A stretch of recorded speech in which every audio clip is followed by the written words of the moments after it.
Students, ये वाला question मुझे एक स्टूडेंट ने पूछा कोरा पे, जहाँ पे काफ़ी सारे लोग अब मेरे से क्वेश्चन पूछने लगे हैं, how to manage multiple test series. आप में से काफ़ी सारे लोग एलन का टेस्ट सीरीज ज्वाइन करते हैं, आकाश का टेस्ट सीरीज ज्वाइन करते हैं, नीट प्रेप का भी टेस्ट सीरीज ज्वाइन करते हैं। अब चैलेंज ये होता है कि इन सब का सिलेबस डिफरेंट होता है और फिर आपको दुख होना चालू होता है कि मैंने टेस्ट सीरीज के लिए पैसे खर्च कर दिए, टेस्ट दे नहीं रहा। ये चीज़ ठीक नहीं है। मैं इस वाले सवाल का जवाब देना चाहता हूँ कि आपने यदि मल्टीपल टेस्ट सीरीज खरीदी हैं तो क्या करें इस सिचुएशन का, क्योंकि सारी टेस्ट सीरीज मैनेज नहीं हो पा रही। ठीक है, पहला सवाल मैं चाहता हूँ आप सोचें कि आपको सच में कितने टेस्ट देने की जरूरत है नीट के एग्जाम तक। नीट के एग्जाम में कितना टाइम बचा है? नीट के एग्जाम में 5 महीने बचे हैं। 5 महीने मोटा मोटा 21 वीक्स होते हैं। ठीक है, तो मैं आपको कहूंगा कि एक गुड नंबर है टेस्ट देने का 21 to 25 test. This is a good number. ठीक है, यदि आपको एक टेस्ट के अंदर इतने टेस्ट सीरीज के अंदर इतने टेस्ट मिल रहे हैं, मेरे हिसाब से सफिशिएंट है। ठीक है, यदि आपको स्ट्रेच करना है एंड में जाके, जब एग्जाम बहुत पास में आ गया 3-4 ऐड कर लीजिए, इस 25 के नंबर को लेट से 30 ले जाइए। पर यदि आप ये सोचते हैं कि आपको 60, 65, 70 टेस्ट लिख के कुछ स्पेशल एडवांटेज मिलेगा, तो ऐसा कुछ नहीं होने वाला। चैलेंज ज्यादा होगा और मैं आपको अभी बताऊंगा कि चैलेंज क्या होगा। तो आपको ये चीज सोचने की जरूरत है कि जब आपको इतने टेस्ट एक टेस्ट सीरीज में मिल रहे हैं तो वो सफिशिएंट नहीं है क्या? ठीक है, मेरे हिसाब से सफिशिएंट है। ठीक है, और इसी वजह से हम जो टेस्ट सीरीज प्रोवाइड करते हैं उसमें साथ में क्वेश्चन बैंक भी प्रोवाइड करते हैं कि यदि आप हमारा टेस्ट सीरीज यूज नहीं भी कर रहे हैं तो क्वेश्चन बैंक जो है उससे आपकी रेगुलर प्रैक्टिस होती रहेगी। सिर्फ टेस्ट सीरीज हम इसी वजह से प्रोवाइड नहीं करते हैं। ठीक है, अभी हमने सिर्फ टेस्ट सीरीज, काफी सारे स्टूडेंट्स बोल रहे थे, पर काफी सारे स्टूडेंट जो हमारा अचीवर कोर्स या इंस्पायर बैच ज्वाइन करते हैं उसके अंदर question bank, test series, flash card और माइंड मैप होता है। ठीक है, उसके साथ एनसीईआरटी के ऑडियो सॉल्यूशन भी है। तो ये पहली चीज हो गई। ठीक है, कि कितने टेस्ट आपको लिखना है। मैं आपको रेकमेंड कर रहा हूं बचे हुए टाइम में 21 से 25 टेस्ट सफिशिएंट है। बेहतर होगा आप एक ही टेस्ट सीरीज के लिखें, मल्टीपल टेस्ट सीरीज के भी लिख रहे हैं तो टोटल नंबर ये वाला सफिशिएंट है। एक तरीका ये हो सकता है सोचने का। दूसरा चीज सोचने का ये है, मैं आपसे सवाल पूछ रहा हूं, यदि आपने मल्टीपल टेस्ट सीरीज ज्वाइन की है तो क्या आपको इस चीज का दुख होता है क्या कि पैसे खर्च कर दिए इस वजह से सारे टेस्ट लिखने हैं? आप अपने दिमाग में बैठा लीजिए, आपने खर्चा ये किया, पर एक और खर्चा आपका टाइम का हो रहा है जो इस पैसे के मुकाबले कहीं ज्यादा प्रेशियस है। ठीक है, ये इतना प्रेशियस नहीं है, ये बहुत प्रेशियस है।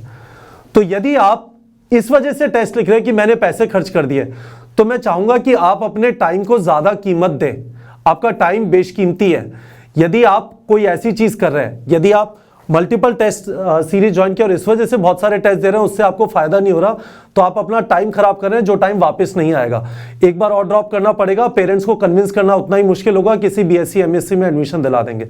तो ये चीज जरा सोचिएगा, आपका जो टाइम है, your time, this is absolutely precious. यदि आपने गलती से ले ली टेस्ट सीरीज, शुरू में बहुत धक्कम पेल होती है कि चलो जो भी मिल रहा है ले लेते हैं। ठीक है, पर अभी जरा सोच लीजिए कि क्या आपको सारी चीजों की जरूरत है।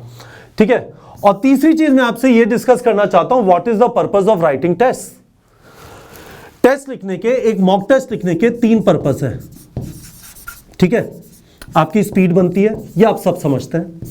आपका टेस्ट से पहले रिवीजन हो जाता है। मैं बच्चों को बोलता हूं कि आप यदि नीट प्रेप पे टेस्ट दे रहे हैं तो आप एक दिन पहले पूरा वो जो सिलेबस आने वाला टेस्ट का, कम से कम उस पर एक दिन यानी 12 से 13 घंटे लगाए रिवाइज करने में, जिससे आप टेस्ट में कॉन्फिडेंस के साथ जाए, ये ना लगे कि मैं चीजें भूल गया हूं। और तीसरी चीज, आपको टेस्ट के बाद जो पोस्टमार्टम करते हैं, ठीक है, उससे आपको अपने वीक एरिया आइडेंटिफाई होता है। और ये वीक एरिया आइडेंटिफिकेशन बहुत शानदार चीज है, इसमें कोई बुराई नहीं है, सबके वीक एरिया होते हैं नीट के एग्जाम तक।